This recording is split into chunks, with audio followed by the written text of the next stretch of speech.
is Cameron Bertrand, coming to you live from Tidewater Waves. I'm a mental health counselor, CEO of VIP LLC, founder of Buy Back the Block, Beyond the Bullet. I'm a sociologist, criminologist, national activist and organizer, advocate, published author, and Black man just out here trying to be the change we need to see in this world. Well, for sure. Yeah, man of many hats. Yes, sir. You already know it, brother. Yeah. You already know it. Yeah, or should I say boots, because you be on the move. Man, got to, bro. Being one of my most important hats is being a survivor, a gun violence survivor. So through the trauma that I've experienced, I know that there's a lot of people who also have experienced different forms of trauma. So that was a big thing for me, becoming a mental health counselor, bringing trauma-informed solutions to our community, to our people, because mental health in the Black community is not as prioritized as we need it to be.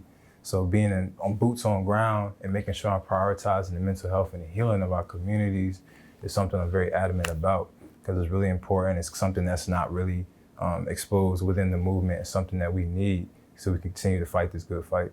Yeah, definitely. So I do want to say I appreciate you for coming out and just, speaking on these topics, and especially the mental health component. Yeah, most definitely. I will say, who are you? But we'll bypass that. You already, laid that out. But where are you from? Well, I'm technically from North. I was born in North Carolina. I'm a military child, military brat. So I moved around literally every year of my life until I landed in Virginia. So Virginia is my home. This is the longest I've lived anywhere. So always an honor to be accepted into a community that has so much pride and heritage, because 757 is that. We are the epitome of what culture looks like. So living in Newport News currently, I ran for office in Newport News to bring more advocacy and representation to a predominantly white area in Newport News. So you go uptown and downtown, that's a lot of the areas that people know as bad news VA. A lot of violence, a lot of crime. So being on both sides of the water, in the sense that my mother was born and raised in Norfolk, I experienced a lot of time growing up in Norfolk, in the Norfolk area. So to kind of go full circle and get shot in Norfolk, in the same city that my mother was born and raised in, there's a lot of places I could be because of having I'm CEO of an international organization and a nonprofit. I'm a national activist and organizer, so I have a lot of roots throughout the world. But I feel like I have an obligation to stay here in the 757 and to not only change things and make sure nobody else experienced what I experienced back on November 7th, 2015 when I got shot, but to make sure that I continue to be that blueprint. Because for me growing up, I knew people that got shot, but I didn't know anybody that lived through it. So for me, when I got shot, I didn't have a blueprint to follow on what that would look like. So it was important to stay here in this area where I've built a lot of connections, a lot of family, and people and within my village that have helped me continue to champion this cause. Mm-hmm. No, okay. So, let's dive into VIP real quick. Violence intervention and prevention. Yeah. So like you're saying, just setting your roots here and just helping out.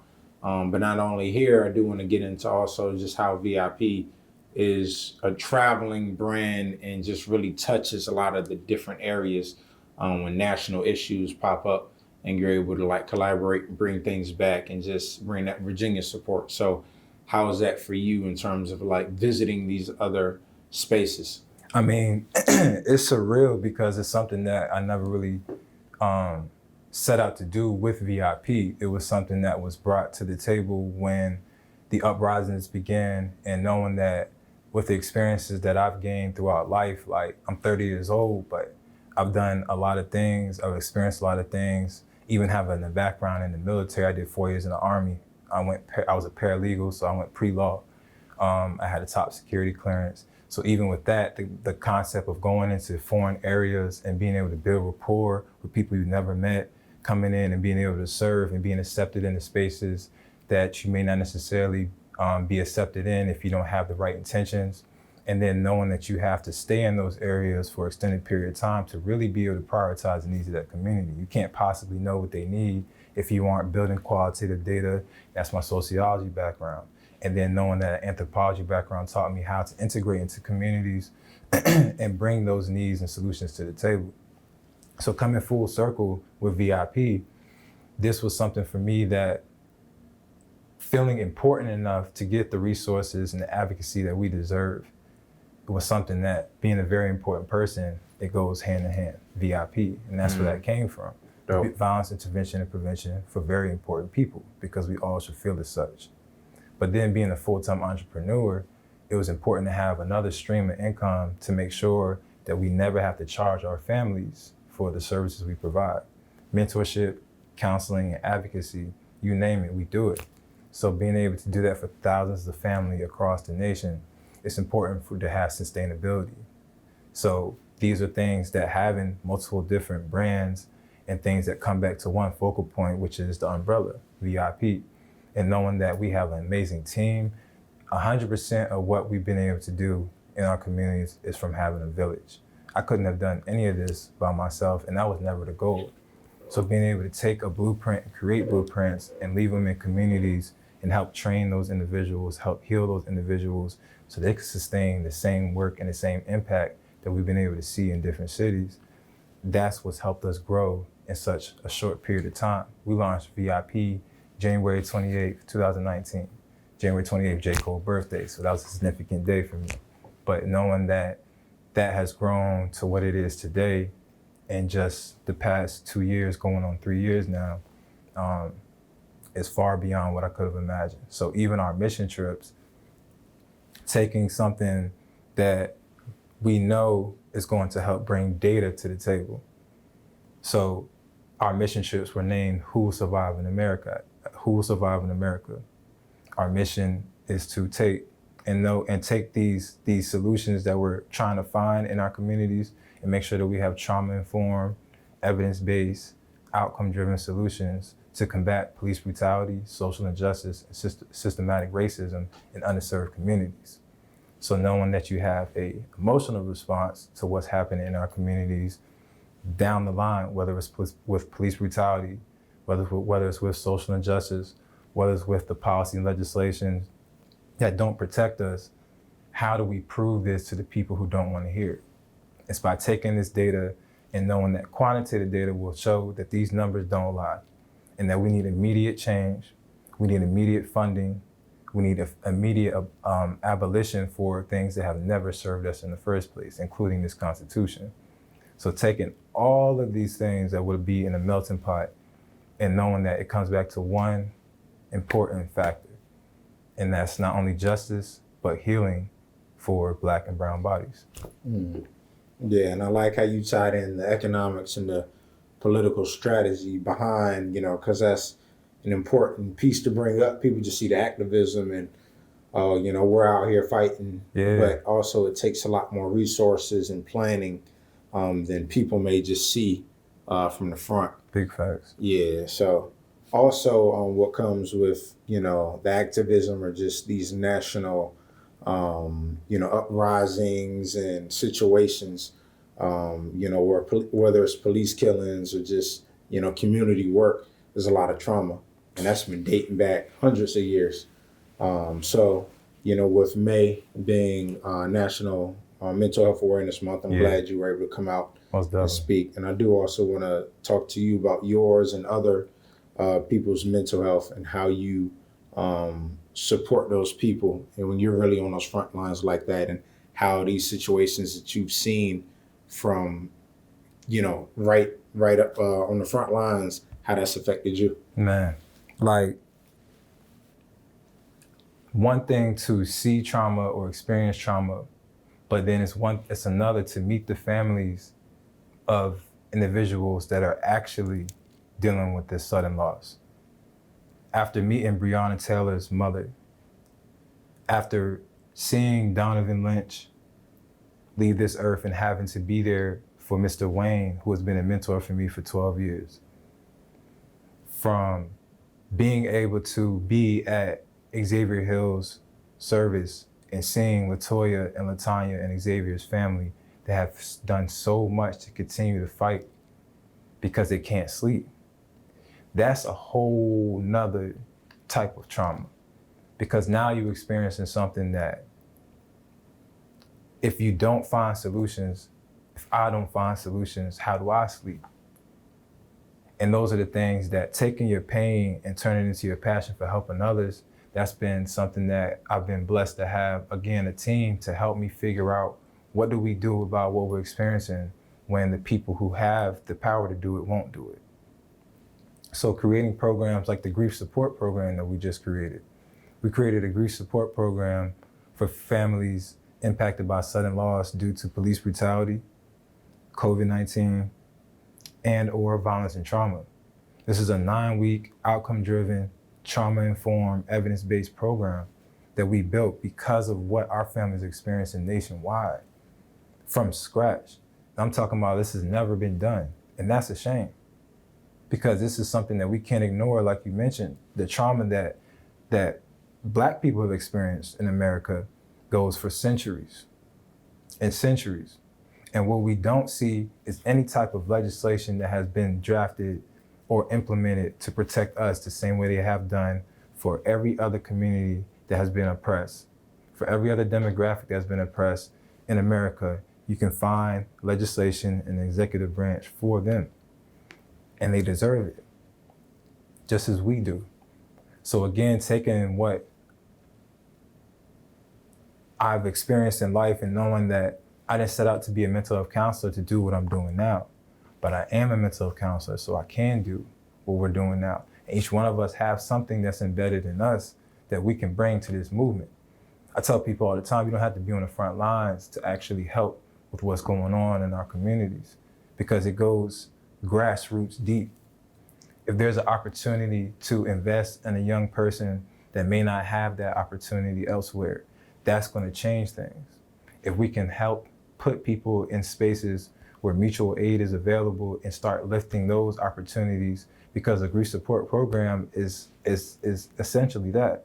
It's knowing that we do have hospitals and we have government agencies that should be doing this work, but we had to create it throughout a community sense because it's not there. And then pulling from these different organizations and holding them accountable and letting them know that these same people come from their communities and will be coming to their institutions if they don't step in and prevent it instead of having to intervene after the fact. And that's a huge thing. This is an intervention program, that grief support program. But if we can help prevent any more relapses, if we can help prevent any further trauma, because we are at risk of our families dying of a broken heart. That's what's gonna happen. And for those who don't, they're gonna be walking around grieving and hurt with no outlets, with no coping skills, with no way to build their emotional wellness. And that's what I won't allow. I was blessed enough to be able to get a second chance at life. November 7th is my rebirth date. I was given a second chance, and I don't think that people have the experience literally almost losing their lives or losing someone close to them before they feel like this is important. Because it shouldn't take that.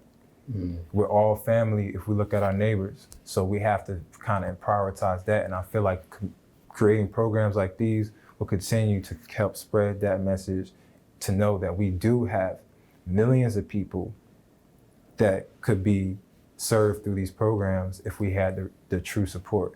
And then we can create opportunities to break the generational trauma before this continues in this cycle that we've already been victims of. Yeah, definitely. And that's a lot of information to take in, especially with social media, how it's always pushed. Yeah. So you got these traumatic experiences. It's one thing to experience it and one after another. Yeah, exactly. And then you got to wait for trials, and then it re-brings up that trauma. It's like this cycle. So like you were saying, those programs are extremely necessary because it really allows like that community support who can talk things out, express themselves. And also what I was saying when you said grief support program, you could switch it the grief program for support, GPS, like navigating grief. Yeah, it just kind of hit me. But see this, man, if y'all don't know, man, this man Drew is a marketing extraordinaire, bro. Man, I'm doing my best. I might have to do that. So if y'all see that pop out on the switch, just know, you know what I mean? Tower of the Waves, they signed off on that. Yeah. Next one, I'm charging. Man, in fact, bro, I got you. I'm gonna put you in retainer because we need you out here, for real. Yeah, but that's a good idea, actually. Yeah, that's why I like these interviews, man. Talk to people and just, feed off, and that can only GPS. Yeah, that's good. I like that. Yeah, really But yeah, back to like, the programs and like we just up here chopping it up. Yeah. You never know what that does for someone and just how, another person may have that experience. But which leads me to my next question as far as, when you get in these spaces and these people are expressing those types of emotions and you see other people, surrounding and supporting on a more positive note, what does that do for you in terms of like, like that sense of support and energy is here? How does that keep you going? I mean, it definitely keeps me going because sometimes we get caught up on like the big picture in the sense of like trying to help everyone. And we forget about the small victories, like, and the support that is there. And we focus on what's not there.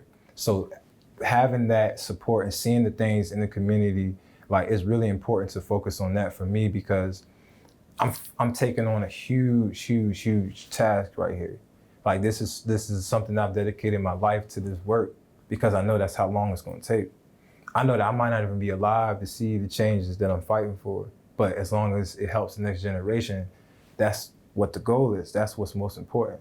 So that support within our community, those are also opportunities for me to engage and partner with those individuals who've shown that support. And that's how we continue to grow and get stronger because collaboration is always going to win over competition. And we have enough to be fighting against to be fighting each other. So these are things that I really focus on what support is there and try to utilize those individuals because they may be doing something that VIP's not doing. They may be doing something that one city's not doing in another area, and we can help spread that information and those resources to that. And that's what wraparound services are, connecting people to source resources to make sure that there's a holistic approach to everything that we're doing, not only just the healing, but to our social justice and our social action. Because a holistic approach is gonna make sure that we hitting them in the streets, that we hitting them in the boardrooms, that we hitting them on the legislation, that we hitting them everywhere that we can apply pressure so that they feel just as uncomfortable as we feel every day walking these streets.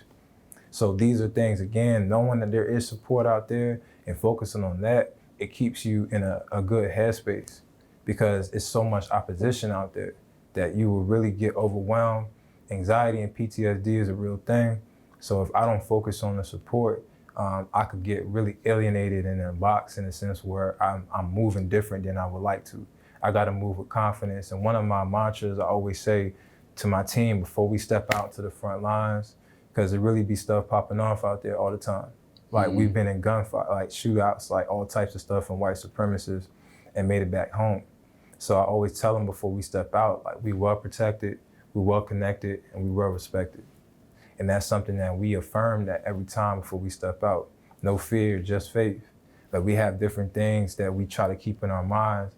And so that support within itself is powerful because you manifest something that's gonna keep you moving forward. So, yeah. Yeah, I like the two words you use, affirm and manifest. Most definitely. You really gotta tap into something bigger than yourself, especially when you're out there like that. But I do wanna, throw you three words, and I feel like you know what I'm gonna say, but what do these mean to you? Educate, organize, and mobilize. My guy. So educate, organize, mobilize came from, I was sitting, it was January 11th, I wanna say, 2 days after Xavier Hill was killed. And I remember sitting there trying to figure out, how do I take everything that we've experienced in every city that we've been to we went to Minneapolis for George Floyd, we went to Louisville for Breonna Taylor, we went to Georgia for Ahmaud Arbery and Rashard Brooks, we went to the March on Washington, we went back to Louisville, we went back to Minneapolis for Dante Wright, and now Virginia, Xavier Hill, Donovan Lynch. I'm like, how do I take all this and start putting it in a way that people can digest it and really comprehend how we got to move accordingly moving forward? How do I make this to the point where people are ready to legit hit these streets with a plan, with one that we won't stop until we get to exactly where we deserve?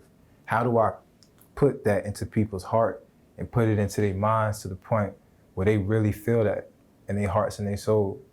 And so taking educate, organize, and mobilize is a 3-step plan. No matter where you come from, no matter what you're doing, that's something that you can digest.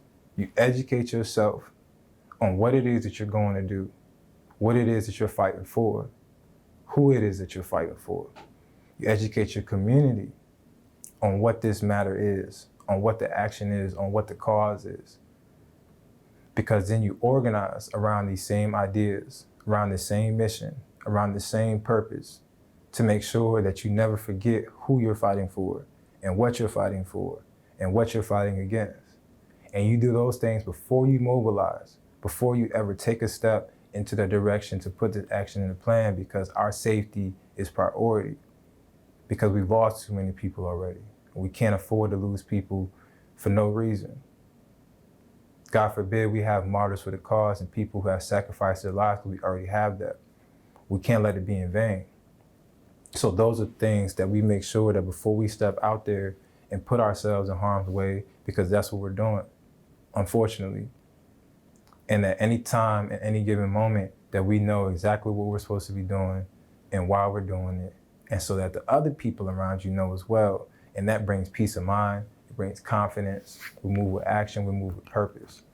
So that 3-step plan was something for me that I wanted to put and give into this blueprint, into the movement, so that from years from now and years to come, people have something to follow. And it wasn't something that I just pulled out the side of my neck. Like, this is something that I took every bit of data that we collected for the past year in all these cities. We spent, in a 90-day period, we spent 70 days traveling. Like, and that was just in that 90-day period. So taking everything that we experienced and putting it into a 3-step model, so that no matter what we're doing, people understand. It's stamped. It's stamped. Like, this is a blueprint to follow. Exactly. Yeah, and speaking of blueprint, another thing I just thought of, man, it's Malcolm X's birthday. Today. Yeah. So we up here talking about this. Which also means, that's powerful, which also means that a year ago today was my election day. I was running for office. Oh, wow. Like voting. Like, People went out and voted People today. went out and voted. And my first ever election got 1,300 votes during the global pandemic. Yeah. Which was, you know what I'm saying, for the Super culture. solid. Super solid for the culture. That's dope. That's crazy. Yeah, gotta commend you and appreciate, all the work you've been doing. We'll continue to do out here, just like really getting your feet moving. We've had certain conversations. You always back up what you say and then really move on it. Yeah. But appreciate also, that, no doubt. But also, like, buy back the block. That's major as well, because you need land.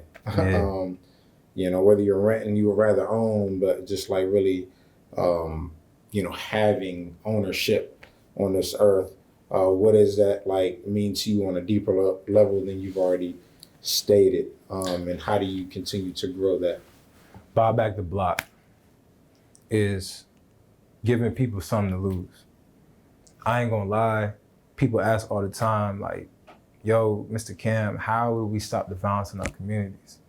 Or how do we change what's going on in our communities? And knowing that buying back the block is literally giving people something tangible. Making sure that we have generational wealth. Making sure we have resources to make sure that people in our communities can make those decisions for the future. It's a totally different mindset to go out and take a risk knowing that you have something to fall back on. We don't have the privilege to do that. Everything we do gotta be a calculated risk, because if we don't, not only are we not gonna eat, our family ain't gonna eat. And then people go out and make decisions because of that, because they just trying to get to the next meal. I firmly believe that that's what I was a victim of the night I got shot. So buying back the block is making sure that our people don't have to make the decisions that we've continued to have to make, because we haven't had resources, because we haven't had ownership, because we don't have things that we can go in our community and see that looks like us, that was built for us. So that's really important. But also knowing that buying back the block is something we can take and pass down to our families, and knowing that our kids and our kids' kids will be born into something That's what equity is. Starting from a level playing field. We will never be equal with our counterparts. We will never be equal due to white privilege, because we didn't even create the social construct of race. We're victims of all of that. So taking back something that should have been ours, when you talk about reparations, when you talk about knowing that our families and multiple different families have created a huge space that our communities and our country has thrived off of due to capitalism. You can go down the line, but buying back the block is taking back what's ours, straight like that. Yeah, definitely. And, I also like how you, like I already said this earlier, but just bring it back to like economics, you know, that is so important, especially when you're trying to make a lot of headway. Activism, the numbers are great, like in terms of gathering the people, but you need, like you said, organization to that as well. But, come on, bro. Like, if we're gonna keep it a band, we're gonna be real about it. There's certain things that has to happen for this country to change. This country was built on white supremacy. We're not gonna sugarcoat it. So how do we dismantle that? By hitting them the only place it hurts, their pockets. And knowing that we equate for so much spending money and spending power in the US. If we circulated that black dollar to make sure it stayed in our communities for longer than 6 or 7 minutes or however long it is now, just the power within that, we could really change stuff. But there's a lot that comes with that. There's a lot that it takes to get to that point. But that's the way that it's going to change. That's the only way it's going to change. There's multiple ways to get to that point, and it's still a holistic approach. But that is a major piece. Hitting them pockets and taking back the economic power from a country that was built on white supremacy. Yeah, definitely. And I like how you said, we'll never be equal, because that's not really the goal. And that's already, I feel like, as things naturally progress, going to get dismantled. Talking about white supremacy and just the whole idea of just separation. Things are getting a lot more interconnected. If you pay attention, whether that's social media or just, people getting more into like, just, or like, what shall I say, outside of their regular ideas, this is how you should proceed if you're black or white or whatever. It's like we're much more alike than we've liked to, acknowledge or admit in the past. It's like it's just human. Yeah. You get what I'm saying? If we're trying to make that progress, Like it's not black versus white. It's everybody against racism. Yeah. Everybody against social injustice. Everybody against police brutality.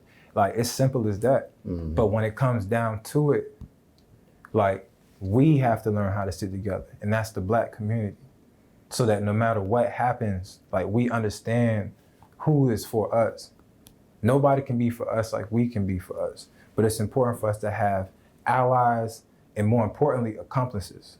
So accomplices, these are people who utilize their white privilege to uplift black voices, to uplift black spaces, to uplift black communities. But there's a whole method to this that has to happen, and those are essential pieces. White people have a space in this movement, but it's important for them to prioritize the needs of what the black voices have spoken on. And that's how it has to go, and that's how we create equity. There's a difference, and that's why we got to educate ourselves, make sure that before we organize around ideas and mobilize something that never actually will sustain us, because they're going to try to use this same political hegemony to take these little words, oh, y'all wanted to be equal, and we gave y'all that. And we don't want to be equal. We need equity. We need affirmative action. We need abolition. We need these things. We need these pieces, because even reform will never change what should have never been created in the first place, which is that weak ass constitution. Like, it's never going to actually sustain what we need for our communities. We need a constitutional convention to change that too. So knowing what we're talking about, knowing what we're actually asking for, and knowing and educating ourselves on what different words can be utilized against us in this same legislation until we get this new constitution. Like, it's just so many different layers to it. But staying educated on what we're doing, because it changes a lot and it changes quickly. Like, that's just really important. And us sticking together in that process and knowing who's for us and knowing who will help us get to where we're trying to go. all those pieces are important along the way. Yeah, definitely.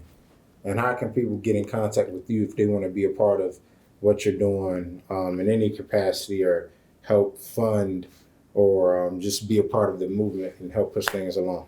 Most definitely. I can be found, so Cameron Bertrand on Facebook.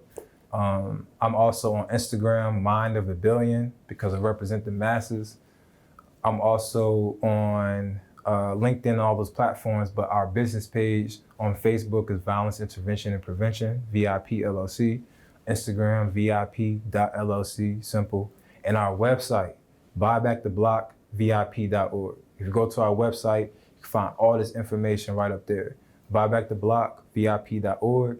And you'll be able to find all the information as far as social media handles and different things like that on ways to donate and to contribute to our grassroots funded missions, because everything that we do is grassroots funded. If it wasn't for the contributions from our amazing community and a few grants and things that we're able to earn along the way, we would not be able to do the work that we do. So all of our funding, 100% of our proceeds go towards making sure that we offer free work to our community. So buybacktheblock.vip.org. Those are ways to donate as well. And we always appreciate your support. I cannot thank you enough for y'all support. And big shout out to Tower of the Waves for always being a voice for the people in Hampton Roads. Yeah, we trying to put it together. Man, y'all been doing that, brother. Y'all Yes, been sir. doing that. Yeah, we appreciate you. Like we said, just everything that you've been doing, getting your feet moving and connecting people, and and outside of Virginia. So thank you. Yeah, most definitely, brother. Yes, sir. We appreciate you pulling up today. We go on for another hours. We can say that for episode 2. You definitely be back. Oh yeah, you already know it. Yeah, definitely. Just let me know, brother. Yes, Piss me sir. in, big dog. Yeah, we got Cameron Bertrand, VIP.